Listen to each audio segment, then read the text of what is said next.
Chaotic Sword God chapter 8 आपदा। मुख जियान chain को देखते हुए चांगयांग मिंगयू ने कुछ बार पलकें झपकाई।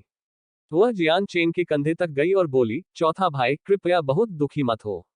अगर भविष्य में कोई तुम्हें धमकाता है तो अपनी बड़ी बहन को बताओ और मैं उन्हें मारूंगा। चांगयांग मिंगयू ने सोचा कि जियान चेन उदास महसूस कर रहा था क्योंकि वह अपंग था और उसके पास किसी से खुद का बचाव करने की क्षमता नहीं थी जो उसका मजाक उड़ाए। मिंगयू ने जो कहा था उसे सुनकर जियान चेन चांगयांग मिंगयू पर मुस्कुराने के लिए अपना सिर उठाए बिना नहीं रह सका। चिंता मत करो दूसरी बहन, मैं धमकाने वाला एक आसान व्यक्ति नहीं बनूंगा। केवल जियान चेन समझ गया कि ऐसा इसलिए नहीं था क्योंकि वह संत बल की खेती करने में असमर्थ था। यह इस तथ्य के कारण था कि वह संत बल को अपने शरीर की कोशिकाओं में शामिल कर रहा था।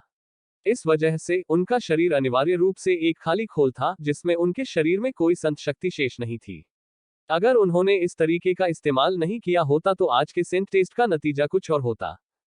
यह दुर्भाग्यपूर्ण था कि जियान चेन इस स्थिति को लोगों को समझाने में सक्षम नहीं थी। यहां तक अगर वह चाहता तो भी वह यह नहीं बता पाता कि वह इस तरीके के बारे में कैसे आया। यह कहने की बात नहीं है कि अगर वह अजुलेट स्वॉर्ड लॉ के बारे में बात करता है तो जियान चेन को डर था कि तकनीक और स्वयं दोनों का इतिहास एक बड़ी समस्या बन जाएगा। हालांकि जियान चेन समझ गया था कि इस स्थिति के कारण कबीले के भीतर उसकी स्थिति को एक बड़ी चोट पहुंची थी। हालांकि उन्होंने इसकी बिल्कुल भी परवाह नहीं की थी और गुप्त रूप से चाहते थे कि ऐसी स्थिति हो। अगर चीजें ठीक वैसे ही आगे बढ़ती जैसे अभी हुई हैं तो भविष्य में वह चांगयांग हवेली को और आसानी से छोड़ पाएंगे।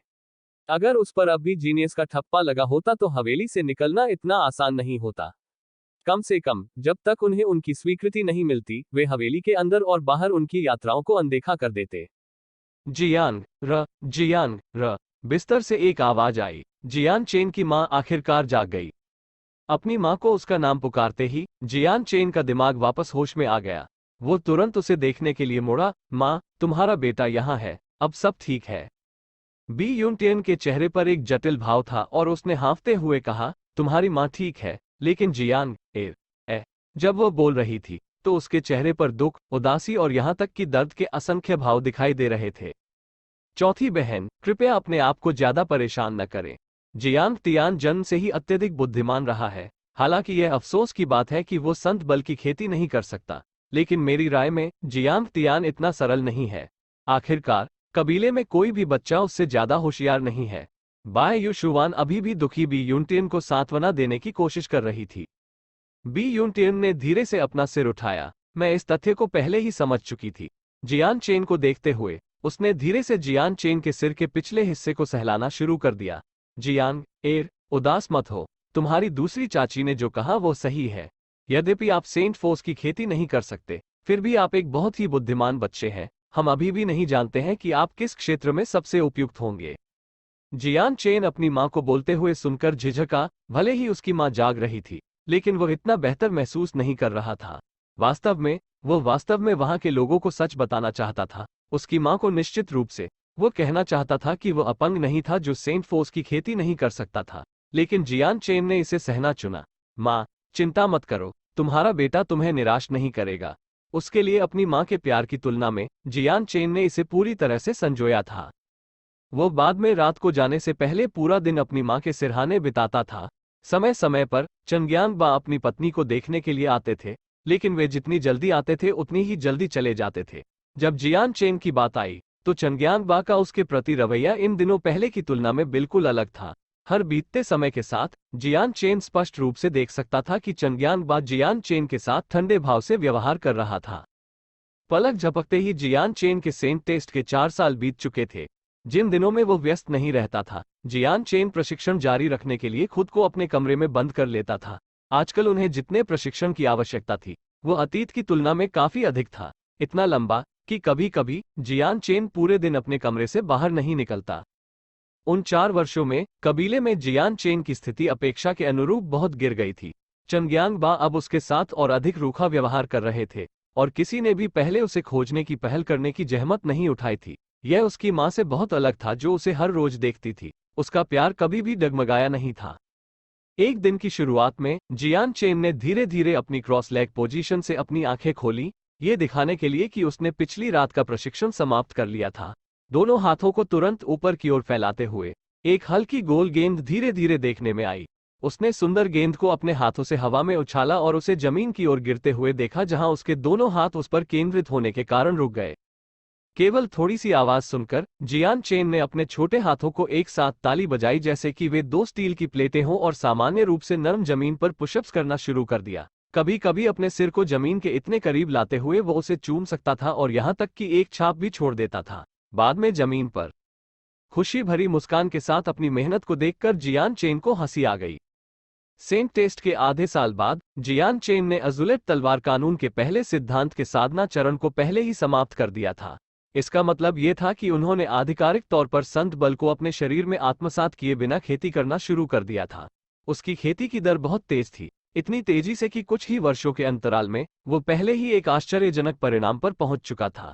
जैसा कि वह अब था, वह अपने हाथों को मजबूत करने के लिए अपने अंदर जमा संत बल का उपयोग कर सकता था ताकि वे बिना प्रयास के पत्थर को तोड़ सकें। सुबह सुबह जियान चेन अकेले चंग्यांग हवेली में घूमने के लिए अपने कमरे से बाहर चला गया। हालांकि गश्ती दल के एक समूह ने उस समय उसे देखा, जिसके प्रत्येक सदस्य के चेहरे पर एक अलग अभिव्यक्ति थी। किसी ने उपहास की दृष्टि से देखा तो किसी ने तिरस्कार से देखा तो कुछ ने दया की दृष्टि से देखा। ये तथ्य कि जियान चेन एक किसान अपंग था, लंबे समय से कबीले के भीतर एक रहस्य नहीं रह गया था, और यहां तक कि हवेली में गश्त करने वाले गार्ड भी उसे अलग तरह से देखने लगे थे। लेकिन जियान चेन ने उनकी ओर आंखें मूंद ली। उसका पेट भूख से गुर्रा रहा था और इसलिए जियान चेन ने एक छोटी सी सांस के साथ फैसला किया कि अब रसोई की ओर जाने का समय हो गया है। काफी समय हो गया था जब वो अपनी मां के साथ डाइनिंग हॉल में साथ खाना खाने नहीं गया था। आजकल वो खुद रसोई में नाश्ता करने जाता था और अपनी मां और अपनी कुछ मौसी के साथ ही दोपहर और रात का खाना खाता था।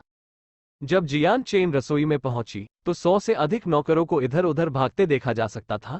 चूल्हे के कारण रसोई में जबरदस्त गंदगी थी, जहां वह धूम्रपान करने वाली गर्म स्टीमर टोकरी की तरह खड़ी थी। ओह, क्या ये चौथा गुरु नहीं है?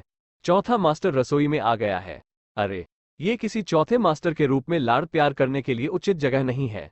रसोई तो हम जैसे नीच नौकरों के लिए है, फिर तुम यहाँ क्यों आए हो?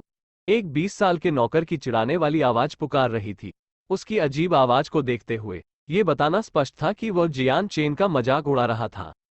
पहले नौकर के ठीक बाद दूसरी आवाज सुनाई दी। अगर मेरा अनुमान सही है तो चौथा मास्टर रसोई में कुछ भाप में पकाए हुए बंस लेने आया।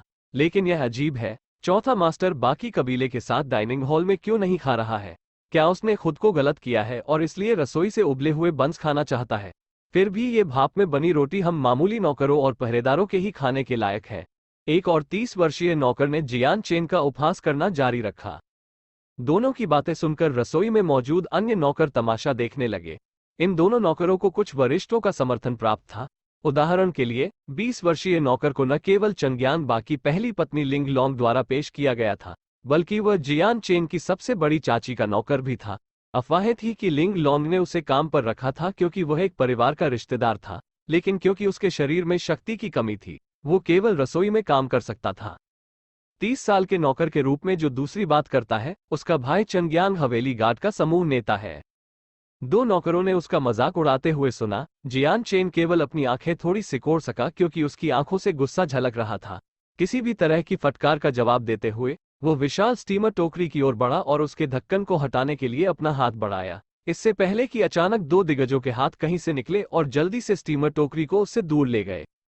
मुझे इन उबले हुए बंस को तुरंत गार्डों के पास लाना चाहिए। हमारे सम्मानित गार्डों ने अभी तक नाश्ता नहीं किया है। टोकरी को फुसफुसाते हुए रसोई से बाहर निकलते ही नौकर जोर से बुदबुदाया। कितनी शर्म की बात है, चौथी महिला ने एक अच्छे बच्चे को जन्म दिया जो अपंग था। उस अंतिम टिप्पणी पर जियान चेन कठोर हो गई। अंत में उसके दिल के भीतर का गुस्सा आखिरकार मुक्त हो गया। एक शब्द कहे बिना उसके पैर धुंधले हो गए क्योंकि उसके दोनों पैर जमीन पर थितक गए। कुछ ही सेकंड में स्टीमर की टोकरी लेकर नौकर के पास पहुंचे। उसने एक मुट्ठी उठाई और उसे नौकर की पीठ पर लाद दिया।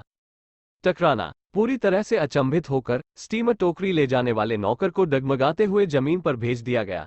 जिस टोकरी को वह ले जा रहा था वो फर्श पर गिर गई और एक बड़े झटके के साथ अच्छे और मोटे उबले बंस एक एक करके 4 दिशाओं में फर्श पर बिखर गए। किचन में मौजूद सभी लोग इस अप्रत्याशित घटना को हैरानी भरी निगाहों से देख रहे थे। जियान चेन अब कहाँ खड़ा था, ये देखकर कोई भी विश्वास नहीं कर सकता था कि उन्होंने क्या देखा। किसी ने भी स्पष्ट रूप से नहीं देखा था कि जियान चेन कितनी तेजी से आगे बढ़ी थी। 7 साल के चौथे मास्टर के लिए 30 साल के नौकर को एक ही घूंसे से घुटनों पर गिरा देना ये समझ से बाहर था। हालांकि स्टीमर की टोकरी गिरा दी गई थी और भोजन बर्बाद हो गया था, फिर भी उनके सामने इस प्रदर्शन से हर कोई चकित था। हा, भाई कियो एर लाओ, आपने वास्तव में मुझे विस्मित कर दिया है। भले ही आप एक विशेषज्ञ हैं जो संत बल की तीसरी परत तक पहुंच चुके हैं, फिर भी आप एक छोटे बच्चे की मुट्ठी से नीचे गिर गए। क्या तुमने कल रात एक लड़की के साथ इतनी ऊर्जा बर्बाद कर दी कि तुम इतने कमजोर हो गए? नौकर को जमीन पर देखकर पहला नौकर जिसने जियान चेन का मजाक उड़ाया था, अब दूसरे नौकर पर हंसी के साथ दहाड़ रहा था। कियू एर नामक नौकर जमीन से रेंगता हुआ आया, उसकी आंखें जियान चेन की ओर रोष से जल रही थी जैसे ही उसके छोटे नौकर मित्र के शब्द उसके कानों तक पहुंचे। एक 7 साल के बच्चे के लिए उसे जमीन पर धकेलना, खासकर एक बच्चा जो खेती के तरीकों में अपंग था, यह उसके लिए अपमान और शर्म का अंतिम रूप था। आखिरकार, हालांकि उन्होंने अभी तक अपने संत बल को एक संत हथियार में संगठित नहीं किया था, फिर भी वे एक अभ्यासी थे जो अपंग के स्तर से बहुत ऊपर पहुंच गए थे। गुस्से में अपना सिर हिलाते हुए कियू एर उस पल में भूल गया था कि जियान चेन अभी भी चौथे मास्टर होने का दर्जा रखती है। एक गुर्राहट के साथ वो उस ओर कूदा जहां जियान चेन खड़ा था और उसके पेट की ओर एक मुक्का मारा। कियू एर की मुट्ठी को करीब आते देख जियान चेन के चेहरे पर तिरस्कार के भाव थे। उसके लिए यह मुक्का जो उसने फेंका था वह गलतियों और खुलासों से भरा था, और इसलिए मुट्ठी से बचने के लिए वो थोड़ा सा साइड में जाकर चकमा दे गया। खुद को आगे फेंकते हुए जियान चेन का दाहिना पैर एक सुंदर तरीके से उठा और कियू एर की नाक पर मजबूती से लात मारी। आह! कियू एर ने खून से लथपथ चीख निकाली जैसे ही उसने अपनी खूनी नाक को अपने हाथों से जकड़ लिया। फिर भी उसके हाथों से रक्त का एक छोटा सा स्थिर प्रवाह रिस रहा था। जियान चेन का पैर दयालु नहीं था। कियू एर की नाक पर लात मारकर तोड़ दिया गया था। उसके चेहरे पर तेज दर्द ने पहले ही उसका रंग उड़ा दिया था। Please subscribe my channel.